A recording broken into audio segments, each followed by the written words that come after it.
All right, so pre-calculus 34.3, we're going to talk about primary trig ratios, and we're going to talk about reciprocal ratios of trigonometric functions, and the connection with the unit circle. So the reason why we're learning the unit circle, the reason why I want you to memorize the first quadrant for sure, you need to memorize this with the angles, the radians, and all the points. It's not going to be too far beyond you. The more practice you get with it, the easier it'll be to remember. But the reason why we're studying this is because of this right here. So this lesson right here is really important.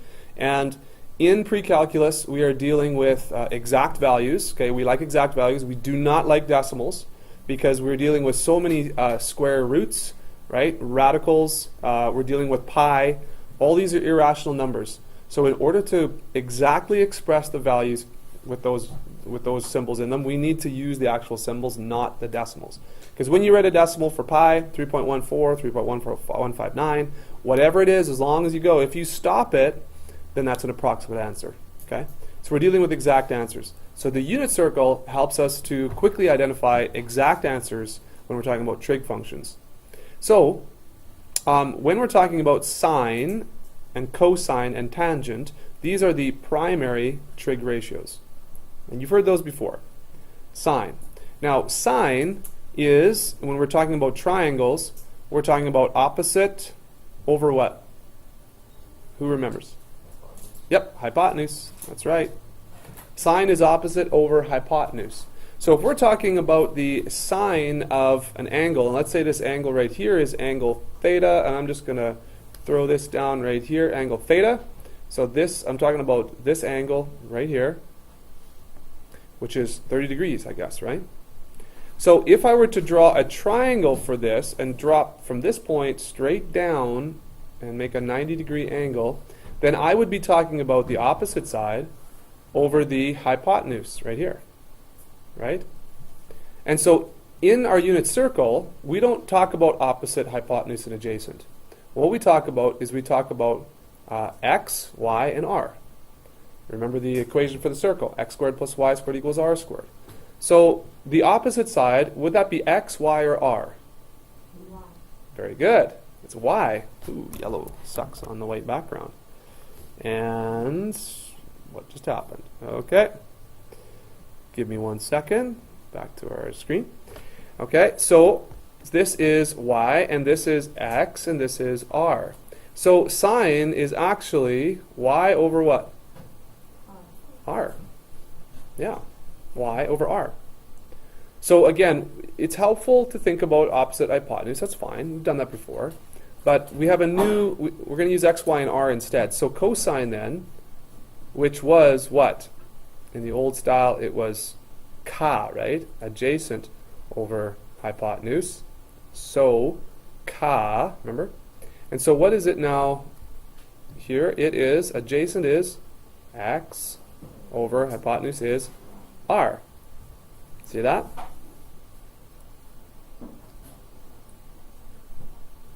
All right.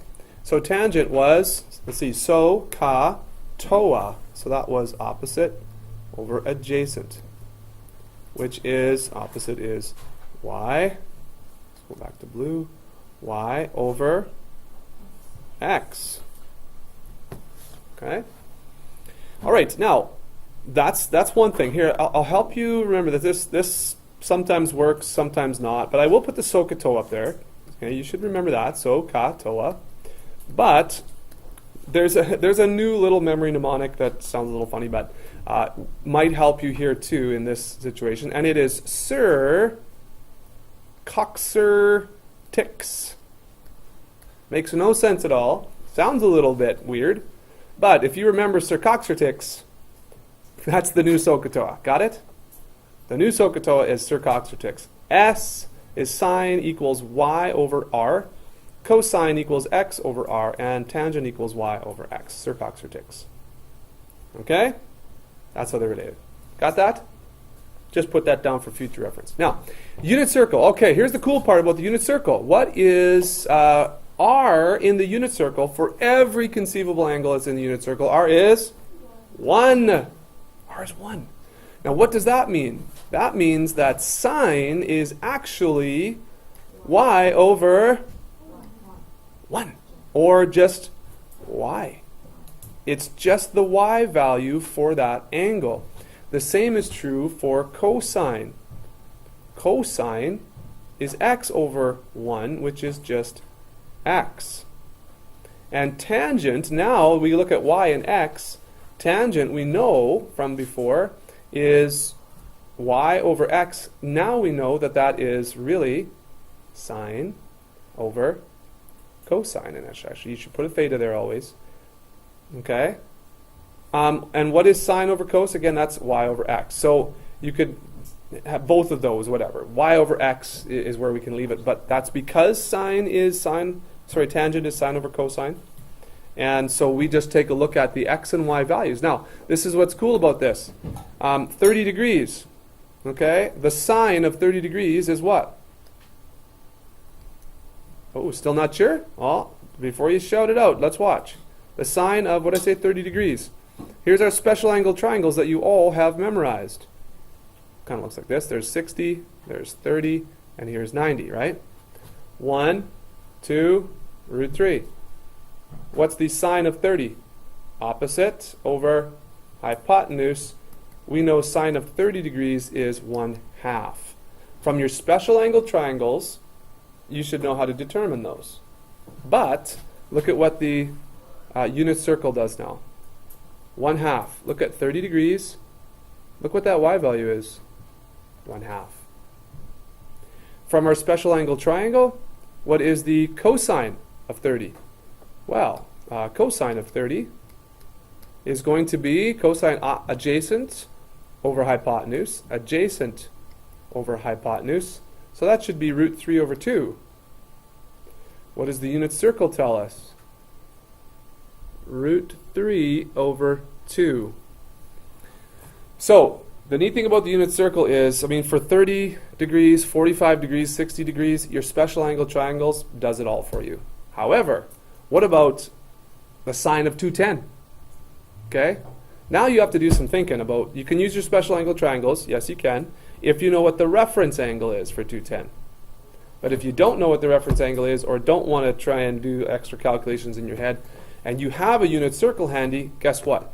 Here's 210 down here. The sine of 210 is negative 1/2. That's that y value for that point on the unit circle associated with a theta of 210. So these values of these points that are associated with these angle measures are the cosine is x, sine is y. So on your unit circle page that I gave you, should look something like this that you filled out. You might want to make some notes on here, or just a little note on the side or something, that says the points here are cos theta, sine theta. Each of those points on the unit circle are the cosine is the x value, and the sine is the y value for the angle that's associated with each point. So I'll say that one more time. The cosine is the x value on the unit circle, and it is the cosine value for the angle associated with that point.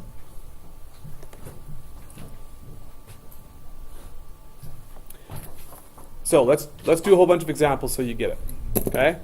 And I will zoom in on this circle now so it's a little easier to see. Okay, so what about the sine of 60? The sine of 60. You go to 60, you look at this point right here. And the sine is which one, x or y? So what's the sine of 60? Root 3 over 2. That is so true. What's the cosine of 135? Cosine of 135 degrees. Negative root 2 over 2. This one right here. All right. What is the sine of 5 pi over 6? What's the sine of 5 pi over 6? Where is it? You see it? Here's 5 pi over 6. What's the sine? 1/2. Let's double check this out on the graphing calculator. Oops, quit. That's what I want. Clear. Let's make sure we're in radians. Good.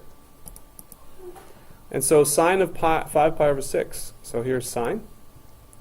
5 pi divided by 6 is 0.5. Look at that, 1/2, 0.5. All right, so your calculator is going to spit out decimals, okay, which we don't want. Some calculators might be able to spit out, you know, the radicals if you have MathView or something like that. Okay, that's okay. But the Unit Circle is a quick reference guide for sine, cos, and tan for any angle of these special angles anyways, which is most of the angles that we'll be dealing with.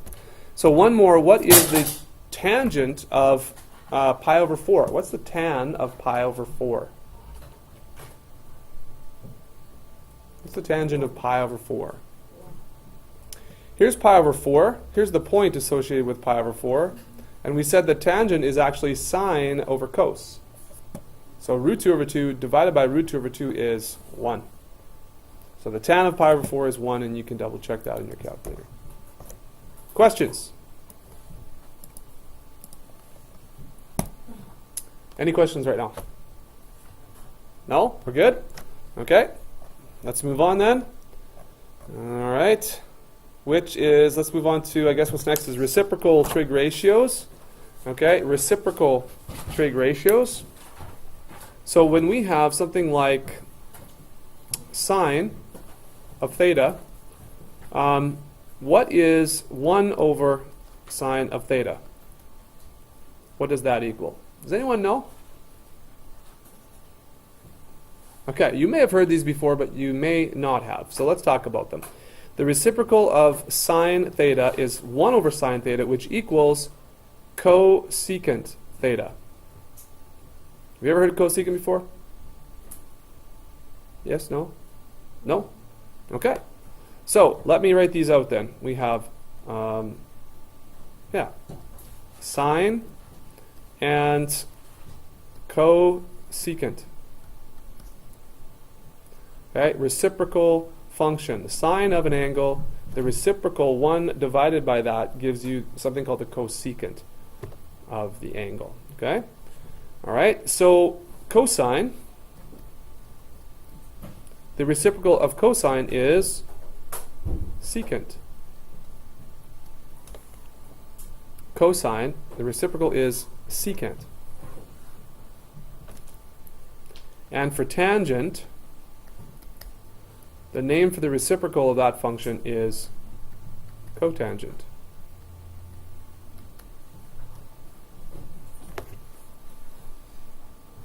Okay, so there's a couple of interesting things. In order to memorize these or to remember which one's which, here's what I do.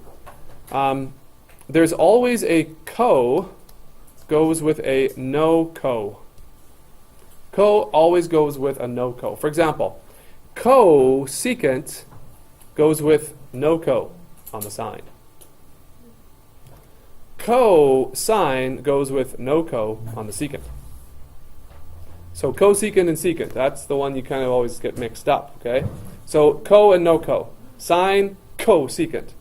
Cosine, plain old secant. And then, of course, tangent, there's a no co there, and there's a co over here. So there's always a co and a no co. Does that make sense? You say co and no co fast 5 times. Might get yourself mixed up a little bit there. You don't have to, but if you want to. Okay?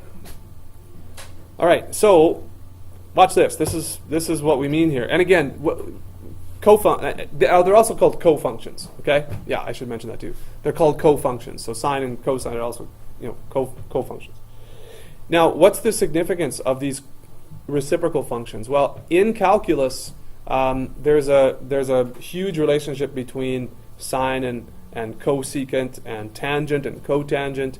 And when we're talking about calculus things, it shows up all the time. So these come up all the time when we're talking about, and actually even here with identities, we're going to get in, I think you guys are going to get into identities, maybe chapter 6 here. Yes, chapter 6 is all about trigonometric identities, and this is where it starts for you. These are intricately connected, okay? There's a lot of relationships that exist between the cos and no cos, okay? All right, so what does this mean? Sine of 30 degrees. What did we say sine of 30 degrees was? Look on your unit circle. Sine of 30 is 1/2. Very good. So that's 1/2. What is the cosecant? Now I'm not going to write it out. I'll show you the formula here. Cosecant looks like this. Cosecant of 30 is 1 over 1/2, which someone said it, that's correct, is 2. Okay, the cosecant of 30 is actually 2. It's the reciprocal of the sine value. All right. I guess I have a little table right here. Oh, here's my little co and no co. Right? Great. Don't need that actually, no. So another one. What's the tan of 4 pi over 3? What's tan of 4 pi over 3? Well, we look on our unit circle for 4 pi over 3. I see it here.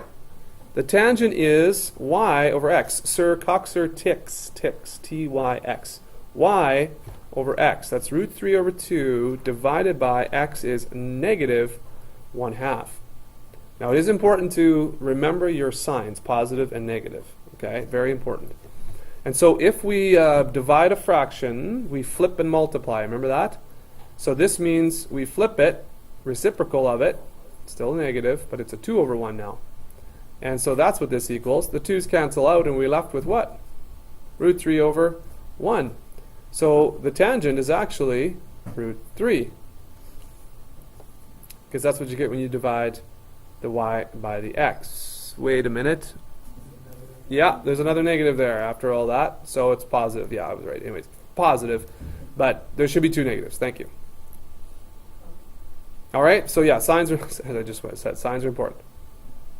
There you go. Keeping you on your toes. Making sure you're awake. Good job for being awake back there. Okay. Everybody see that? Okay. What is the... Okay, I'll let you do this one. What is this one?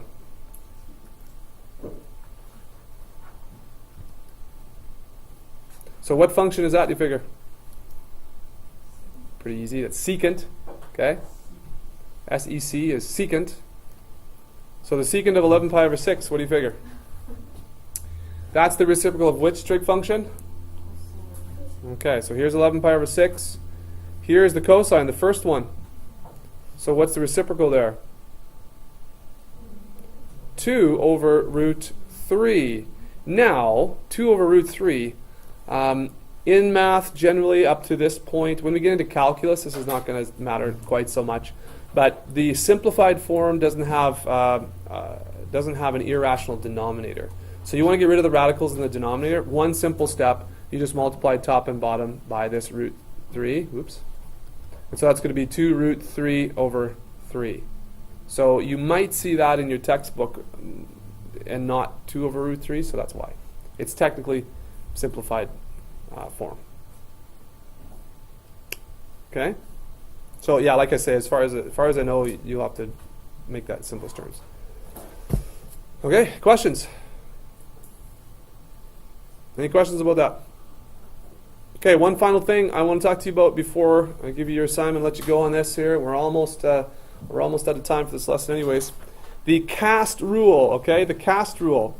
The cast rule tells us which trig ratio is positive and which is negative in which quadrant.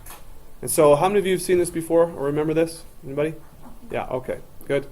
So it shouldn't take too long. Cast rule looks like this. You always start with the C down here, actually, and you go counterclockwise, and you write cast like this. Now, you don't have to write that, but this is what you're thinking. Okay? And so what this means is that the A stands for all, and all are what? Positive.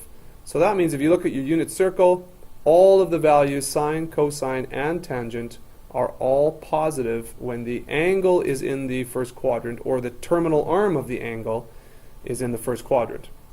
So, for example, the angle 400, that's 360 plus 40, right? That ends in the first quadrant. So guess what? The sine, the cosine, and the tangent are all positive. So anything that ends in this quadrant is positive. So what's over here? This is sine, okay, and that's positive. Everything else is negative. The cosine is negative, the tan is negative. And it's given by the points, right? So you have negative plus. Those are the coordinates for any values in this quadrant. And here the tan is positive, and that's because sine and cosine are both negative. And in quadrant 4, the cos is positive, because x values would be positive, y values would be negative to get a point in this quadrant. Now, if you look at your, again, if you look at your unit circle, okay, all of the signs are there. If you pay attention to the signs, you'll end up with the right sign. When we talk more about reference angles, the reference angles, if you know the reference angle for an angle, because if we have something like 5,040 for an angle, okay, you're not going to be counting how many times that is around and figuring out which quadrant it's in. You might do something a little bit different. And so this cast rule is going to come into play then. All right, so that is the lesson for this 4.3. Okay, write down this assignment, please. And you can get started on that tonight. I will give you some time tomorrow to work on that. Probably will not be the whole class, so you should get at least half this done, or do your kind of 15 to 30 minutes of homework and get half that done, and I'll give you some time to finish that up tomorrow.